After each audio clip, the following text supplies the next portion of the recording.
శుభోదయం. Global బెతేనియా Calvary ministry తరపున ఈ మాసం యొక్క చివరి దినములో మరొకసారి మీ అందరితో కలుసుకొని దేవుని యొక్క మాటలు ధ్యానించడానికి దేవుడిచ్చిన కృపను బట్టి దేవుని స్తుతి ఘనత మహిమ ప్రభావాలతో సమర్పిస్తుంటున్నాను. ఈ మాసాంతరపు యొక్క 3వ దినం ఈరోజు కూడా కూడికలు జరుగుతుంటున్నాయి. దయచేసి అందరూ రమ్మని ప్రేమతో ఆహ్వానిస్తుంటున్నాను. ఈరోజు కూడా పరిశుద్ధమైన వేద గ్రంథంలో నుండి మరి యొక్క చక్కటి మాటను చదువుకుందాం. న్యాయాధిపతుల గ్రంథం 16వ అధ్యాయము 20వ వచనాన్ని నేను చదువుతున్నాను. దయచేసి గమనించమని ప్రభు పేరిట మనవి చేస్తుంటున్నాను. న్యాయాధిపతుల గ్రంథం 16వ అధ్యాయము 20వ వచనము. ఆమె సంసోను, ఫిలిష్తీయులు నీ మీద పడుచున్నారనగా అతడు నిద్ర మేలుకొని ఎప్పుడినట్లు నేను బయలుదేరి విడిజమ్ము కొందననుకునను. అయితే యెహోవా తనను ఎడబాసినన అతనికి తెలియలేదు. దేవునికి స్తోత్రం. నా ప్రియమైన సహోదర సహోదరులారా, ఈరోజు సంసోను గురించి మీకు తెలియని విషయం అంటూ ఏమీ లేదు. కానీ సంసోను యొక్క జీవితంలో కూడా జరగరాని నష్టం జరిగిపోయింది. అతడు తన బలము యొక్క రహస్యాన్ని మొదట్లో చెప్పలేదు. అందువలన అతడు ఎంతగానో దేవుణ్ణి ప్రేమించిన వాడుగా, పూర్ణాత్మతో స్తుతించిన వాడుగా కనబడుతూ ఉంటున్నాడు.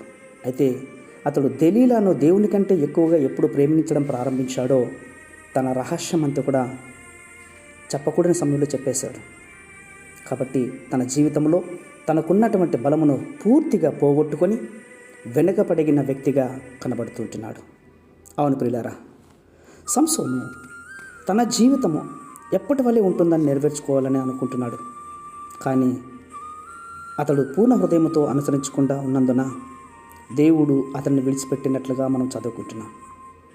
ప్రియులారా, అతని తల్లిదండ్రులకు తిరిగి యథాస్థితికి వచ్చేసరికి జరగారానటువంటి నష్టమంతా కూడా తన జీవితంలో జరిగిపోయింది. అతని కన్నులు ఊడిపోయాయి. ఇంకా కొన్ని నష్టాలు కూడా జరిగాయి ప్రియులారా. ఇప్పుడు సంసోను తిరిగి పూర్ణ హృదయంతో దేవుణ్ణి అనుసరించడానికి కొంత సమయం పట్టింది. పూర్ణ హృదయంతో మరలా దేవుని అనుసరించి దేవునితో నడవాలని అనుకునే సమయానికి తన జీవితంలో ఎంతో నష్టాన్ని కూడగట్టుకున్నాడు. అందుకే చెప్తున్నాను, మనము పూర్ణ హృదయంతో అనుసరించినప్పుడు మాత్రమే మన ఆలోచనలు నెరవేర్చబడతాయి. మనం వెనకడుగులో వేసినట్లయితే కనుక మన ఆలోచనలు ఎప్పటికీ నెరవేర్చవు. ఈ విషయం తెలుసుకోండి. అయితే బాధాకరమైన విషయం ఏంటంటే, దేవుని పూర్ణ హృదయంతో అనుసరించి మరలా వెనకడుగు వేసినట్లయితే కనుక పూర్ణ హృదయంతో దేవుణ్ణి అనుసరించి మరలా యథాస్థితికి రావటం చాలా కష్టం.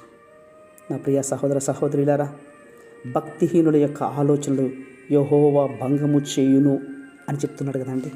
మన జీవితంలో వెనకడుగు వేసేవారుగా ఉంటున్నామా? తప్పకుండా. ఒకవేళ అలాంటి భక్తిహీనతలో కలిగి ఉన్నట్లయితే కనుక ఇప్పుడే సిద్ధపడదామండి.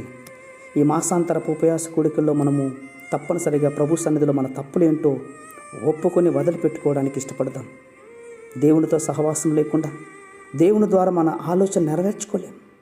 అవును, పెంట కుప్ప మీద నుండి, క్లిష్ట పరిస్థితుల్లో నుండి దేవుడు మనల్ని పైకి లేపి మన ఆలోచనలన్నీ కూడా నెరవేర్చి బహుగా ఫలించాలని ఎంతో ఆయన ఇష్టపడి మనతోనే నడుస్తూ ఉంటున్నాడు పిల్లారా. నిత్యము మనల్ని వెంబడిస్తుంటున్నాడు. అలాంటప్పుడు ఈ మాటలను నిర్లక్ష్యపెట్టి లోకానుసారమైన కార్యములకు వెళ్ళి దేవుడిచ్చే బహుమానాన్ని మీరు పోగొట్టుకోవడానికి ఇష్టపడకండి. దయచేసి నేను హృదయపూర్వకంగా మీ సన్నిధానంలో మీతో గోజాడుతున్నాను. ప్రార్థనాపూర్వకంగా అపవాదులు ఎదిరించి వారమై ఉందాం. పూర్ణ ఆత్మతో సత్యముతో దేవుణ్ణి ఆరాధించే వారమై ఉందాం. ప్రేమ నమ్మకమైన మా ప్రియ పరలోకపు తండ్రి, నిజమేనైనా ఇంతవరకు అనేకమైన విషయాలు మాతో మాట్లాడారు. అందుని బట్టి ఈ మాటలు వింటున్న వారందరి హృదయంలో మీరు నిత్యము యథార్థమైన స్థితిలో మీరు ఉండటకు సహాయం చేస్తారని శ్వాసంగా నమ్మచ్చు. చిన్న ప్రార్థనను మా రక్షకుని యేసయ్య నామమున బట్టి అడిగి వేడుకొని పొందుతున్నాం మా తండ్రి. ఆమేన్, ఆమేన్, ఆమేన్.